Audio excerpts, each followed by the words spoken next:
Olá, eu sou o Diogo Coutinho, da Faculdade de Direito da USP e também do Observatório da Inovação e da Competitividade dessa mesma universidade. Sobre as políticas públicas de inovação, ciência e tecnologia no Brasil, tem se dito com muita frequência que a crise de financiamento tem sido o principal obstáculo que vem debilitando esse setor e impedindo que o Brasil avance no que diz respeito a esse que é um campo importante das políticas de desenvolvimento. É verdade que a crise de financiamento que acomete o país é um imenso desafio a ser superado, porque sem fontes permanentes e vultuosas de recursos, a ciência e a tecnologia no Brasil não vão deslanchar. Mas existem outros gargalos importantes e outros obstáculos que costumam ser menos discutidos e até negligenciados. Eu me refiro especificamente ao que eu chamo, com outros pesquisadores, de gargalos de natureza jurídica e institucional. Isso porque o potencial de inovação numa determinada sociedade não surge de maneira espontânea. Ele depende de muitos fatores relacionados de forma complexa e também intencional no caso das políticas públicas. Dentre esses fatores, a existência de instituições criadas para fomentar atividades inovadoras por meio de políticas públicas consistentemente concebidas, estruturadas e aperfeiçoadas. Essas iniciativas, por sua vez, são em grande medida moldadas por estruturas e arranjos jurídicos passados e presentes. Nesse sentido, a dimensão jurídica, institucional e regulatória é uma variável central tanto para explicar o sucesso quanto o fracasso no estímulo à inovação. Dentre os principais problemas ou gargalos que impedem a inovação em um ritmo mais acelerado no caso brasileiro, está, por exemplo, o conjunto de gargalos relativos à coordenação entre órgãos públicos.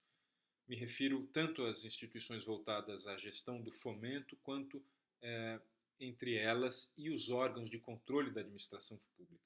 Esse é um gargalo significativo à inovação. Quando instituições públicas não se coordenam adequadamente, ou quando disputam missões, ou então deixam lacunas ou criam sobreposições desnecessárias entre as suas tarefas, a política de inovação sofre de problemas que precisam ser imediatamente enfrentados, e o que se verifica no caso brasileiro é a existência, me parece, de problemas dessa natureza. Instâncias públicas com competências sobrepostas e mal definidas ou não claramente definidas. Além disso, gargalos de sinergias nas relações público-privadas também afetam de forma negativa as políticas públicas de inovação.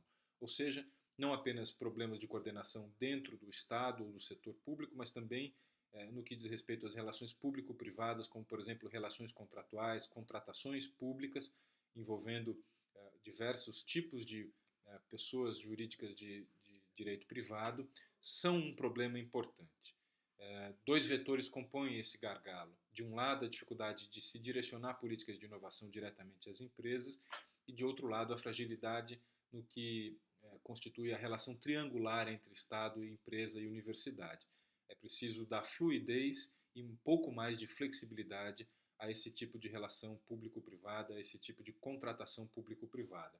Isso diz respeito também e, consequentemente, a um terceiro tipo de gargalo que tem a ver com experimentação e aprendizado de política pública. É muito frequente que no campo da inovação haja necessidade de que o processo seja levado em conta como um mecanismo pelo qual se aprende a fazer e se aprende a implementar a própria política pública. Ou seja, é importante que o arcabouço jurídico institucional permita que, ao longo da trajetória, tentativas e erros sejam incorporadas na forma de acúmulo de conhecimento e, para tanto, é imprescindível que o arcabouço jurídico seja dotado de mecanismos que incorporem a possibilidade de experimentar e aprender. Gargalos de natureza ligada à seletividade da política pública são um outro tipo de obstáculo importante. É muito comum que, no caso brasileiro, em meio à multiplicidade de atores envolvidos nas políticas de inovação, muitos projetos sejam distribuídos com poucos recursos para cada um deles, em outras palavras, com pouca definição de prioridade, com pouca eleição do que é mais importante fazer primeiro, ou com pouca hierarquia do que é mais importante ou relevante que se comece a fazer, o que compromete o que a literatura no campo da inovação chama de missões orientadas ou projetos orientados por missão. Gargalos desse tipo são gargalos complexos que envolvem um emaranhado jurídico e que demandam uma visão mais integrada do direito e dos arranjos institucionais no campo da inovação.